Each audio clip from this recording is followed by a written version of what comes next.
दारुक तारक नाम के दैत्य से सारे देवता भयभीत होकर के माँ जगत जननी पार्वती के चरणों में जाकर के प्रार्थना करने लगे, माँ त्राहि माम रक्ष माम रक्ष माम। तो माता पार्वती ने सजनों क्या किया, माता पार्वती ने भगवान शंकर के कंठ में जो नीलिमा है, जहर भोले बाबा ने जहर पिया और जहर पीने के बाद में कंठ नीला हो गया। उस नीले कंठ की जो नीलिमा है ना, उस नीलिमा के हल्के से नीलिमा के अंश को निकाला और निकालने के बाद में छोड़ दिया। और सजनों जब नीलिमा के उस अंश को छोड़ा तो उससे एक भयंकर काली देवी का प्राकट्य हो गया। बोलो काली मैया की जय हो। कालिका नाम से विख्यात एक देवी का प्राकट्य हुआ।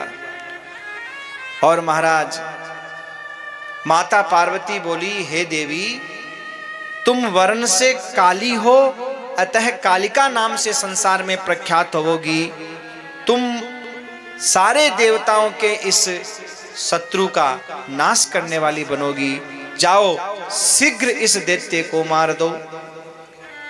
और काली ने भयंकर क्रोध करते हुए उस दारुक तारक नाम के दैत्य का उद्धार कर दिया। महाराज मार डाला उसको मां काली ने।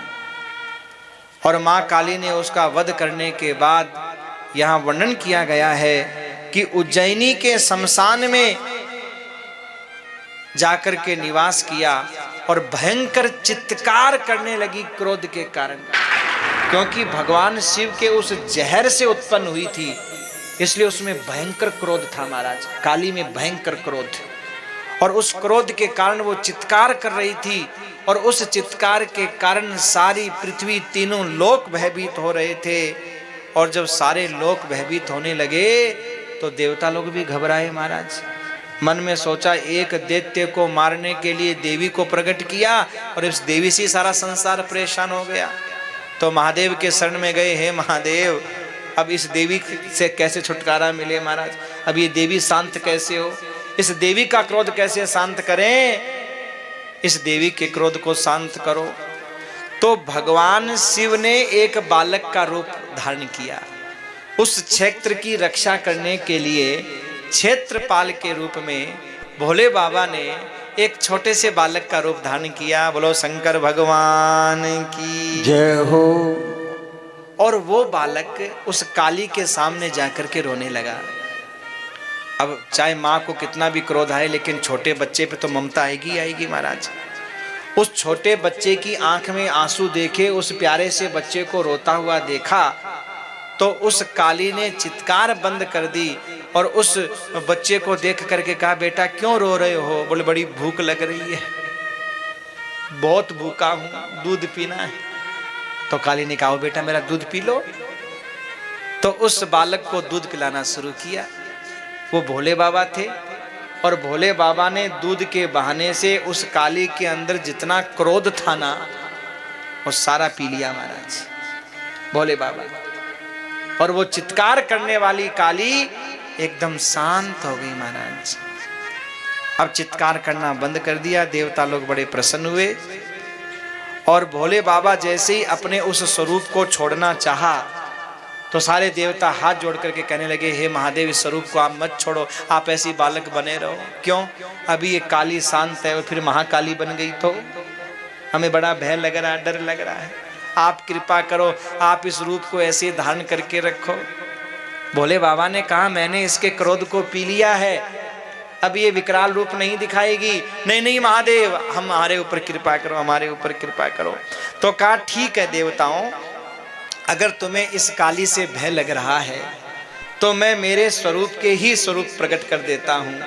और यहाँ वर्णन किया गया है कि भोले बाबा ने अपने बाल स्वरूप के और सजनों 64 स्वरूप उत्पन्न किए। 64 बालक, 64 क्षेत्रपाल भैरव उत्पन्न किए। 64 टोटल 64 भैरव हैं, वो क्षेत्रपाल हैं।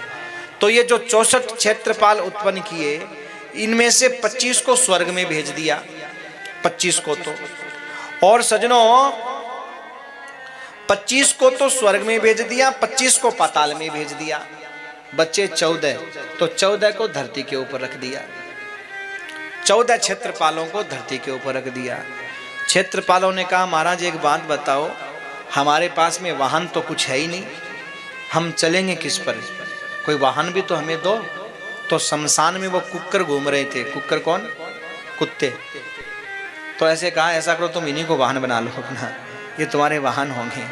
तो क्षेत्रपाल के कुक्कर वाहन, कुक्कर बोलते हैं कुत्ते को, कुक्कर वाहन बन गए महाराज। तो क्षेत्रपाल देवता का जो वाहन है वो कुत्ता है, और क्षेत्रपाल देवता 14 धरती के ऊपर रहे, 25 पाताल में चले गए और 25 स्वर्ग में चले गए, 64। लेकिन सजनों पूजा 64 की ही होती है।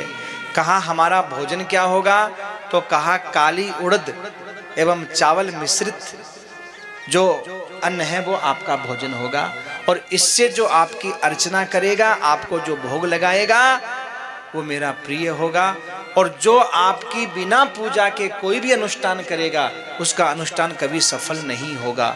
तो ध्यान रखिए, चाहे राम कथा हो, चाहे श्याम कथा हो, चाहे कोई यज्ञ हो, कुछ भी हो, क्षेत्रपाल का पूजन अवश्य करना चाहिए। क्षेत्रपाल के लिए दही, उड़द की दाल और चावल आदि की जो है वो जो बलि बोलते हैं उसको क्षेत्रपाल बलि, वो अवश्य देनी चाहिए। क्योंकि यहाँ महादेव ने स्वयं कहा है, हे क्षेत्रपालों, तुम्हारे अगर कोई अनुष्ठान में पूजा नहीं करेगा, तुम्हारा भोग नहीं देगा, तो उसका सारा कार्य निष्फल हो जाएगा, और उसका जो फल होगा वो प्रेत निगल जाएगा महाराज, वो प्रेत के मुख में चला जाएगा पूरा फल अनुष्ठान का, उसको फल नहीं मिलेगा। इसलिए कोई भी आप कार्य करो तो क्षेत्रपाल की अवश्य पूजा करो। इस प्रकार महाराज क्षेत्रपाल की यहाँ महिमा बताई गई है। क्षेत्रपालाय नमः, ये 9 अक्षरों का महामंत्र, ओम क्षाम क्षेत्रपालाय नमः, क्षेत्रपाल को प्रश्न करने का ये मंत्र बताया गया है। सजनों, क्षेत्रपाल हमारे नगर की रक्षा करते हैं। हमारे नगर की, गांव की रक्षा कौन करता है? क्षेत्रपाल, जो भगवान शंकर का ही स्वरूप है। भगवान शंकर ने ही 64 क्षेत्रपाल उत्पन्न किए हैं, जो 14 धरती के ऊपर हैं। और इस प्रकार महाराज क्षेत्रपाल की पूजा का यहाँ महत्व बताया, उत्पत्ति बताई, क्षेत्रपाल का यहाँ स्तोत्र बताया गया है उनको प्रश्न करने के लिए।